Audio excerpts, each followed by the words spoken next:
Okay, so little intro on Google Chromecast. So I actually put together a few slides here.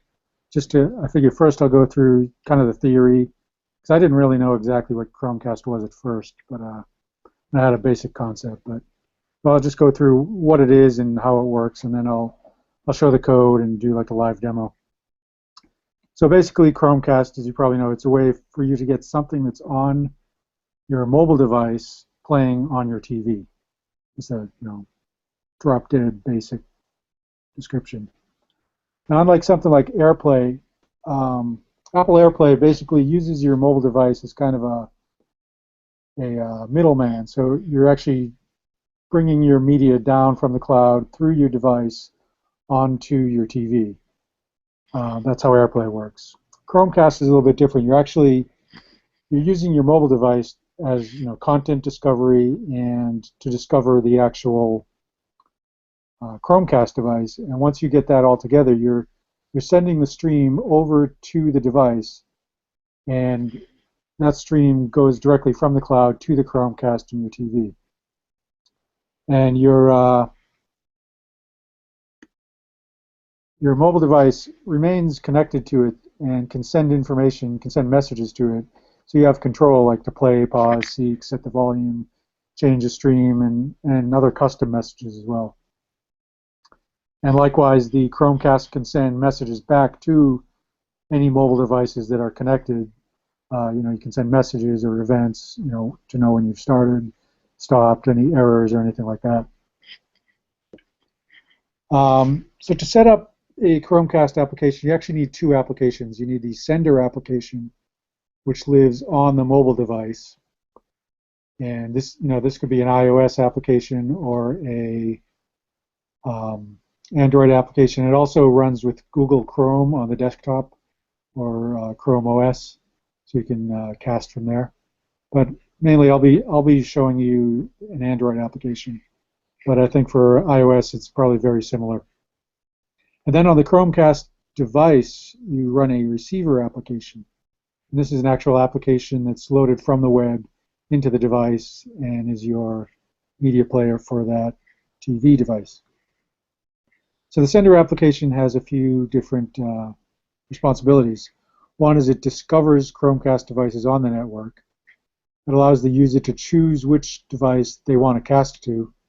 It establishes a connection to that chosen device, and then it gives it a stream or audio stream, video stream, photos to start playing, and then it remains in contact with it to send and receive messages from that device. The receiver application obviously listens for messages from the sender app, plays any media streams to it, and sends messages back. So the receiver apps, there are three different types of receiver apps. And these are basically just HTML5 applications. It's straight up HTML document with CSS for styling and JavaScript for logic. And that application would contain a standard HTML5 video element, or if you're playing audio, it would contain an audio element, or if you're sending it images, those would be straight HTML5 images. And like I said, there's three different types of receiver apps. One is the default receiver. So this you don't need to do anything for. You just say, I want to play this stream with a default receiver, and I'll show you what that looks like. And you basically just send it your audio, video, images. You can control it, play, pause, seek, change the volume, and it will send you back whatever messages it needs to send you back. The second type of receiver app is a styled receiver. This is basically the same as a default receiver, but it allows you to supply a CSS document, and you can style the background, a logo, a progress bar, a splash image, and watermark. And this is what some of those elements look like. So you have the background, every logo. If you're playing video, this is your progress bar and watermark. And if you're playing audio, this is your splash screen. And then if you're playing audio, that's your progress bar and watermark. So you can style all those just by supplying a CSS document. And then the third type of receiver is the most complex, is the custom receiver. And this is basically you do everything from scratch. You create an HTML document, you give it styles, you create JavaScript that does the logic. There's a Chromecast API that you load. It's a JavaScript API. You just add it as a script tag in there. And this gives you, certain objects that you can use and access to send all your messages, receive all your messages. You can create any elements, basically any styles that you want, and implement any JS logic that you want. So you can do your advertising in there, your mid-rolls, pre-rolls, analytics, whatever you want to do in there. It's all just straight up JavaScript and HTML page. There are some restrictions on what you can do. You can't have any interactive elements. There's no mouse cursor or touch screen on the TV. There's no way for user to directly interact with the page, with the elements on the page. So you can't have any buttons, inputs, nothing like that. Any control of the app is done via your mobile application, which is sending messages to the receiver application and receiving messages back. So you got to think when you're creating a UI, you don't want to have anything that requires touch because that'll be stripped right out anyway. And a couple of other interesting points is you have to host the app files on a secure site. So Google doesn't host your application. You host it somewhere and you give it the URL. And you register the app with Google, and when you register it, you get an ID, and you use that ID in your sender app to specify which receiver you want to use, and I'll show you all that. So that's basically that. I'll show you the, this is the developer console. So this is the application I've set up. And so this is the ID that it gave me when I set it up. So you see that in the code if I want to use that. And what you get here is you give it a name. It's a custom receiver. This is the URL that I'm hosting the files on. Notice HTTPS. And then there's a bunch of other stuff that you would add when you're actually going to publish it. But basically just the name and the URL is all you really need to start testing. And for testing purposes, you need to set up you need to register a Chromecast device just by giving the serial number. So I did that with my own personal device. That allows this to receive test applications. Okay, any questions so far? If not, I'll jump right into the code. Yeah, not anything yet. Okay. Not for me either. Cool. So this is the application I created. This is just, I'm creating another application as a proof of concept. I just made this other one seriously scaled down just to show the bare bones of what you need to set up a stream. So you need to add a couple libraries. You need your Play Services library, and you need your Media Router library. So those you just add these two lines in there, and that's all you really need to do for your build. In your manifest, you need to set up a GMS version, which is your Google Media Services, I think. And that's just an integer in resources there. Let's see. In the here, I just added a button to the screen. It's enabled for disabled for now. It says play.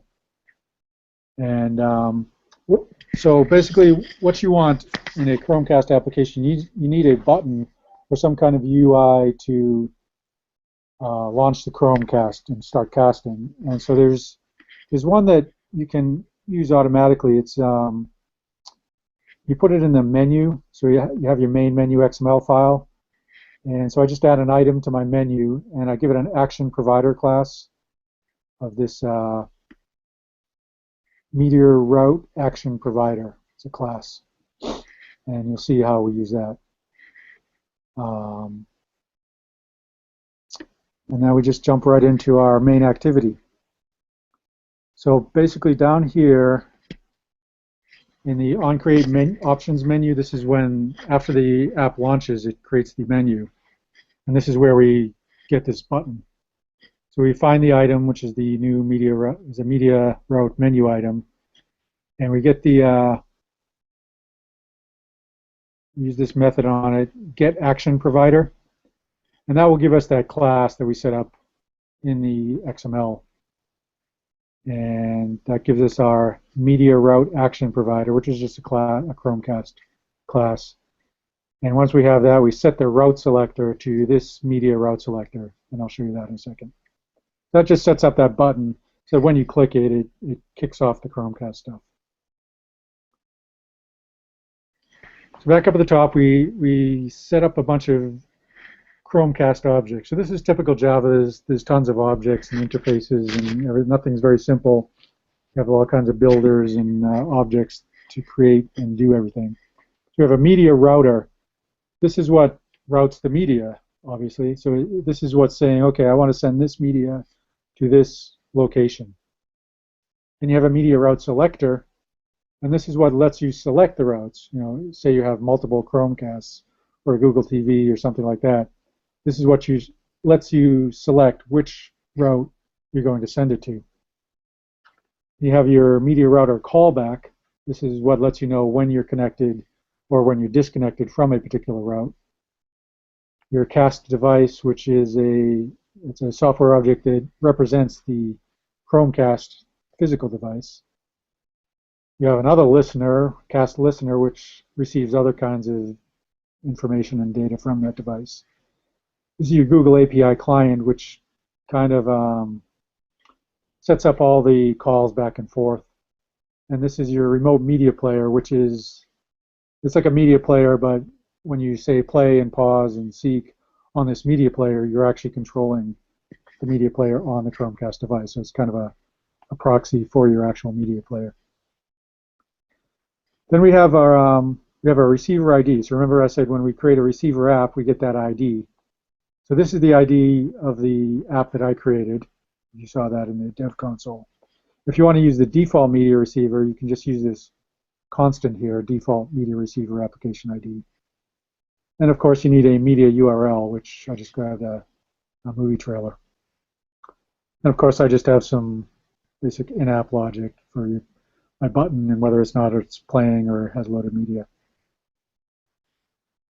So then when I create, basically I set my view, I set up the button so that when I click, I basically toggle back and forth between playing or pause. And that's done with this toggle play, which we'll look at later. And then I create my media router. So the media router itself is a singleton, so I get the instance of that media router. And then again, that's what allows me to send stuff to different places. The media route selector is the UI that's going to let me choose which Chromecast I want to broadcast to. And I create that with this builder, and I tell it what kind of devices I'm looking for, the control category. So I'm looking for devices that can do remote playback. And then I build that selector. Then I create a callback. This lets me know when I've selected a particular route or when I've unselected a route. And so basically, when the user selected a route, this method here is going to be called. And that's going to get my cast device, the device that I've chosen. And I have this method called connect client. So now that I've chosen a device, I need to connect to that device. So I create a connection callbacks object. This lets me know when I'm connected and when my connection is suspended. So when I connect, I'm going to call launch receiver app. So now I'm connected to my device. I want to tell my device which receiver application to load on that device. Essentially, I'm telling which web page to load to play my media remotely. And I have my, if I fail, I'll want to handle that better. Then I also have to create a cast listener, which listens for status changes on the device. And then I need some cast options, of course. It ties everything together. Then I create my Google API client, which ties everything together. It ties the API, my options builder, my callbacks, my failed listeners, and builds that, and then I have my Google API client, and I can call connect, and that will connect me to my device. And so when that is connected to the device, then this on-connected callback is called and calls launch receiver app. Launch receiver app basically says that I want to use this Google API client to launch the receiver with this specific ID. Right now I'm using a default receiver, so I'm saying on this device that I've just connected to, launch the default receiver.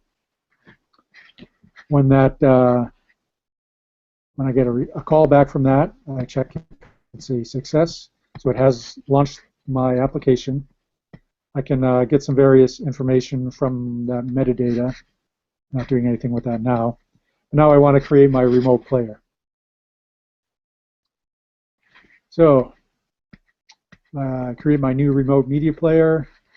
Again, listen for some status updates on it, some metadata updates, and then I set the message receive callbacks. This is letting me know when messages, how I get messages back from the receiver application.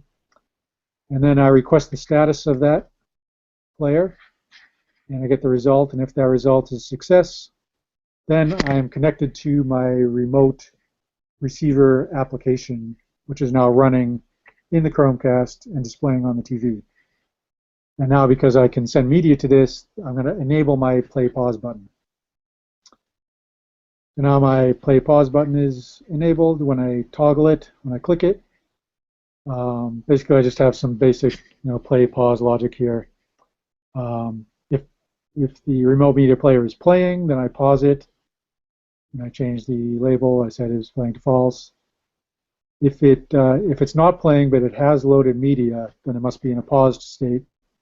So I just tell it to play.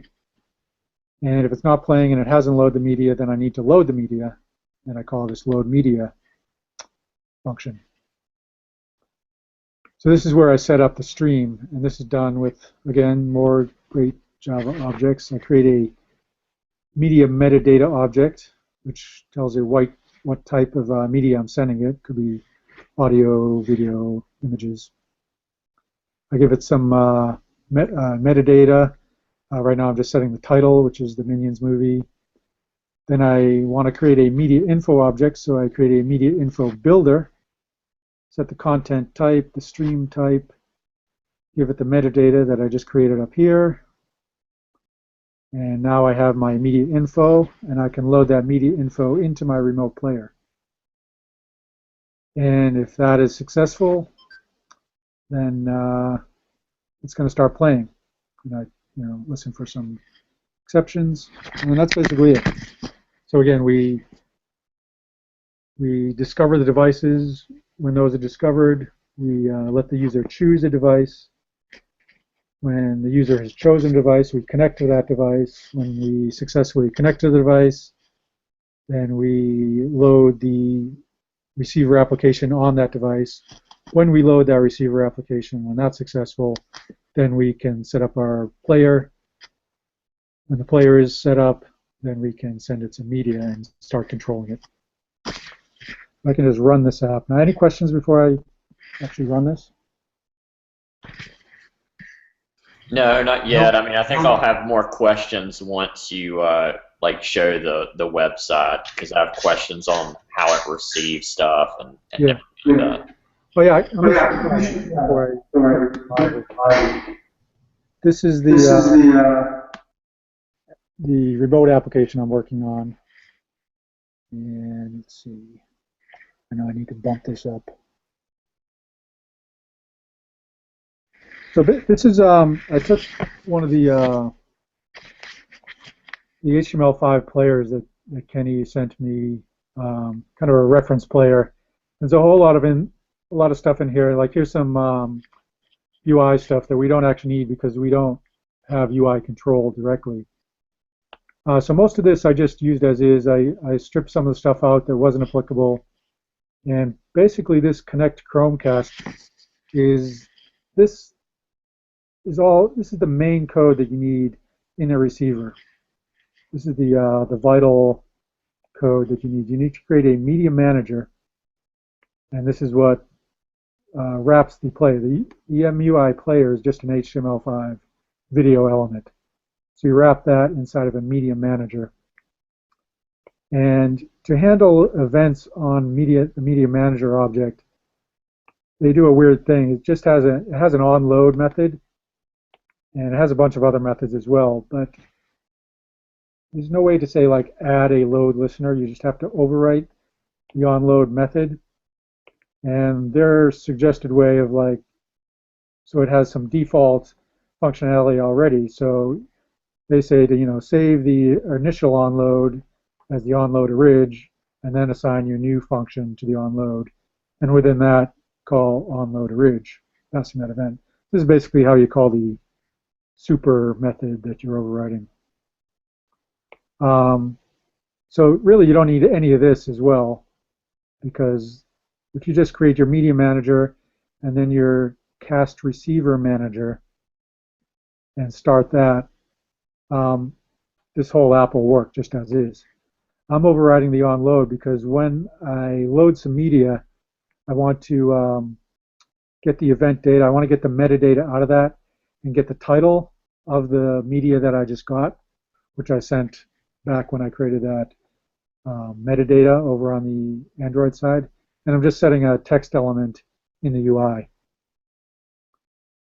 So basically, like I said, this line here, creating your media manager and creating your cast receiver manager and starting that is all you really need, as well as obviously a media element to play the stuff in. But you can build on this, and you see here I started to work with ads, and I'll be working with analytics as well, and everything else. But let me just go ahead and get this started here.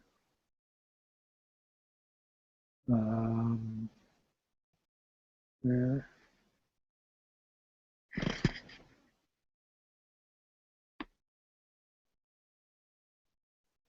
Okay. Reception.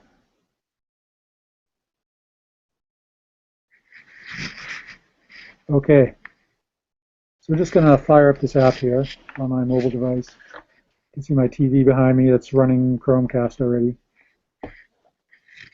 So let's see.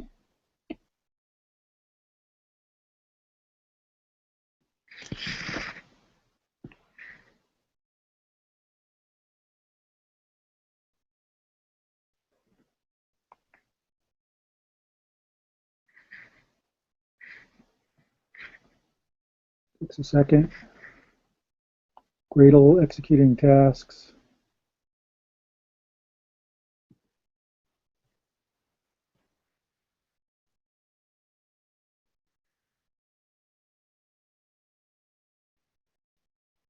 Installing.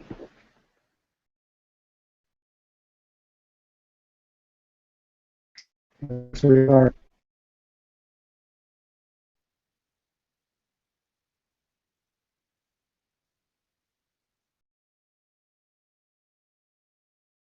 Up here, you have that's the menu button that we set up originally. If I click that, so now I have my, this is my media route selector UI. So if I had multiple Chromecasts, they would be in a list here. Since I only have one, it's just showing me that. So I click that one, and that's it's connecting, it's launching the app. Now you see the TV screen went dark, and you have the logo there. So it's loaded the receiver application on the Chromecast now, and that all went through and was successful. So my play button is now enabled. And also, when you click up here, this gives you a volume control as well. And you can see as I control that volume, it also controls right on the TV there. But we can press play here. You see that cycles into pause. And now we have our metadata that was picked up. And we're playing the movie.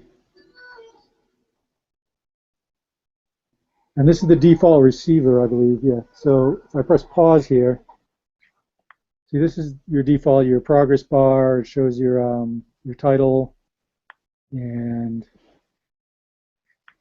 so forth. So that is that, and I just disable my button again accidentally. So any questions on that so far? No, it's Yeah. very cool though. I have a couple questions. So the media object from Chromecast that's in JavaScript that wraps the video element, Yeah. does that video element still get the standard video events that would come out of the HTML5 video player? Yes, it does. In fact, I'm getting an echo here, but their recommended way is actually to listen for the events on the native media element, the video element. You can also listen for events on that JavaScript object they give you, but they actually recommend to listen to it on the native element, which is what I'm doing. So that reference app actually has a whole bunch of listeners in there, and you know, I'm just using those. I'm not disconnecting those or anything. So basically, you know, you can use the API just to send messages back and forth, and your app otherwise behaves just like a normal HTML5 media application.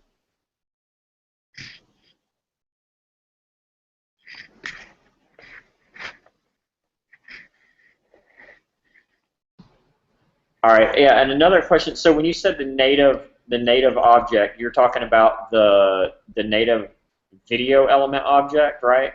Right. So we have the video element. You can listen to events on that. I'll share my screen again. I'll show you what's going on in the code.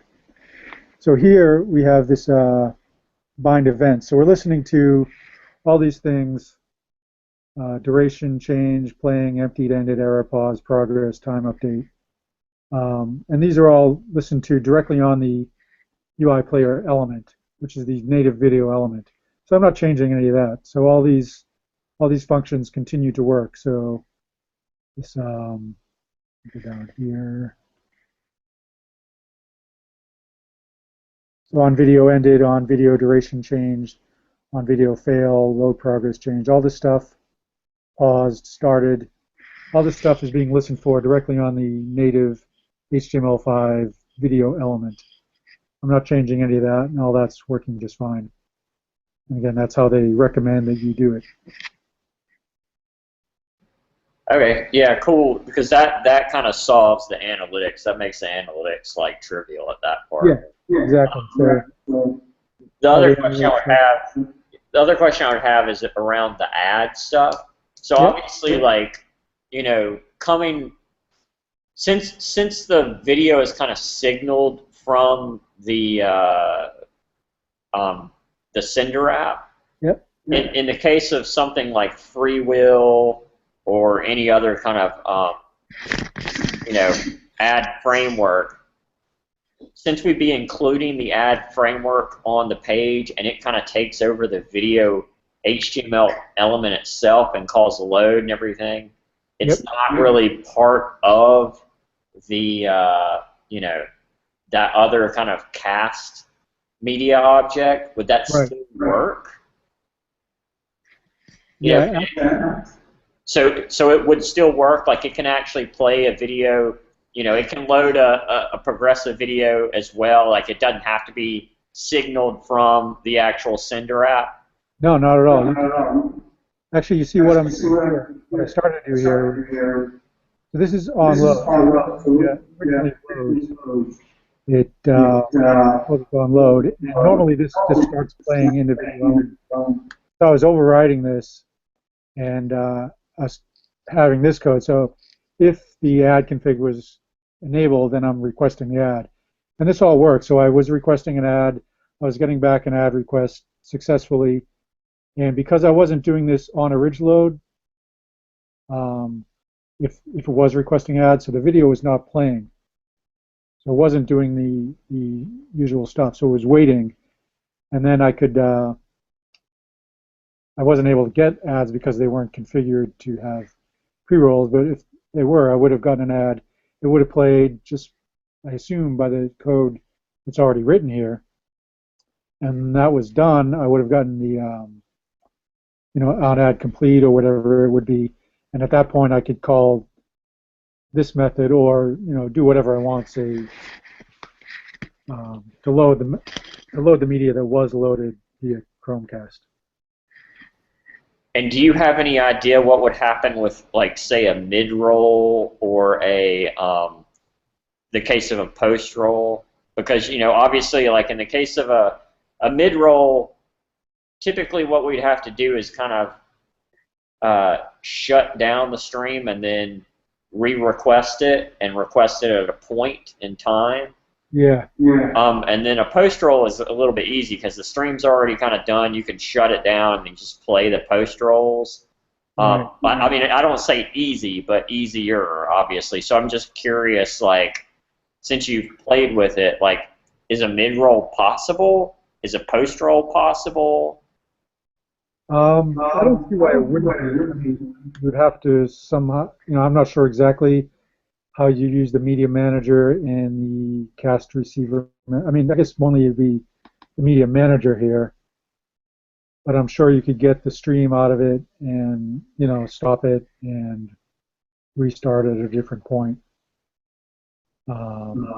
Yeah, so do you think you can control the stream and stuff from the actual the website of things? So, like, in this code, you think you can gain control over it for a second? Yeah, I'm pretty sure. I can do that more. I was just giving it looking at ads and analytics, but I can look at that kind of control. But I'm sure this cast receiver media manager has stuff like that. Okay, yeah, those were my questions for right now, so you can go ahead.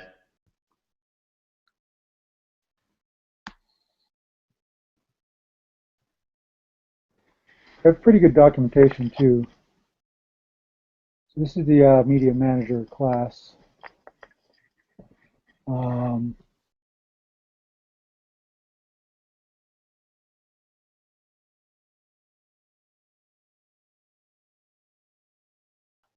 Yeah, I'm not sure. I guess you'd probably have to do the starting and stopping through the HTML element itself. But yeah, again, I can dig into that. I guess the only other thing I want to show you was so I use the default receiver there. I can go back up here and use the receiver that I set up, and so just by changing that receiver ID, I should be able to change that.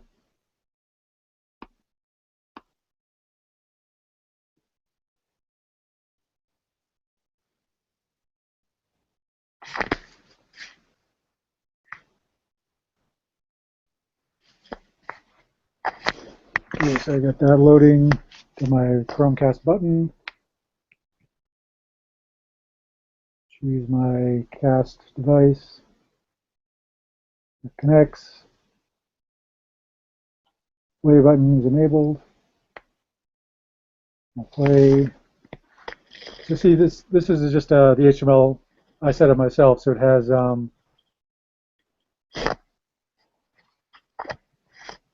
the title up at the top, and it has a progress bar that I made myself, as well as the time and duration down at the bottom. And I have that so when you pause, all that stuff becomes visible. When you play, it waits like 5 seconds and then goes away. When you pause, it comes back again. So that was all relatively easy to set up. It's just straight HTML, CSS, JavaScript. So you can do pretty much anything you want with the UI.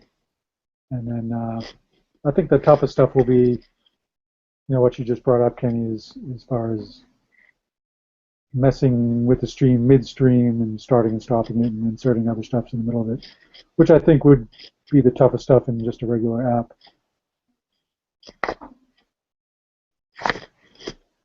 Yeah, and we already have that logic to some extent. It would just be a matter of like figuring out how to manipulate that object to do it. Right. A couple other questions. When you make a request for the stream, you're just passing it a URL. So, for example, if I wanted to, and I have a DRM-based stream that I have to actually, put a token request on, I can just add that as like a query param or something like that. Is that correct? Yeah. I haven't done that yet, but there's documentation for that. You can send any kind of messages and data back and forth as well. So I don't know if you put it on the request itself, because there's all kinds of stuff in that metadata that you can add. Basically, I just added the title, but there's all kinds of other stuff that you can add to that request. So I'm not sure if you do it within that request or you would send another message with the token, but I did see something about that. I didn't get too deeply into it, but definitely all. Yeah, so that brings up another question I had. So are you able to basically send any type of message back and forth? So for example, like you could execute arbitrary like functions in JavaScript. They don't necessarily have to be part of like this media player. What do you mean? So for example, like you have, simplest form, say I have, some text field that I have on the screen, and okay. I want to write to that text field, and it's not really part of the media object or whatever, but I want to change something on it. I don't know what it is, Yeah, you can. The concept of and you so you have custom messages. Yeah, you just namespace the message and you send the message, and then you look for that namespace, you pull the data out of that message and do whatever you want with it.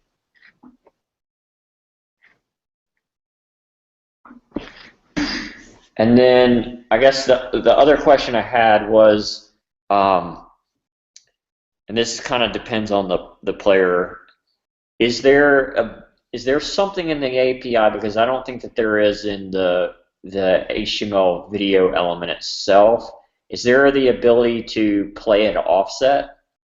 Yeah. Okay. Yep.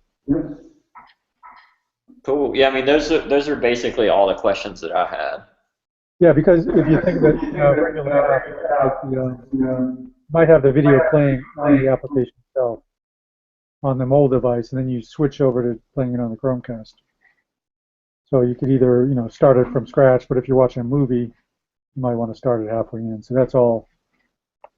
There's a bunch of play methods that are overridden. So play with an offset or just play.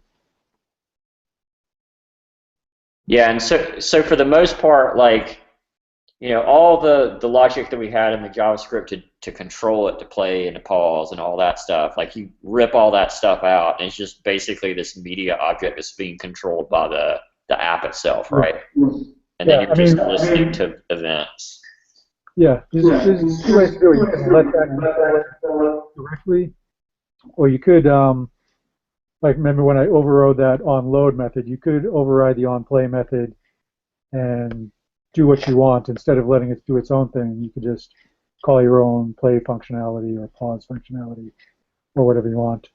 Or override it, call the base implementation and add stuff to it, whatever you want to do. Or you can just let Chromecast handle those messages directly and start and stop the stream.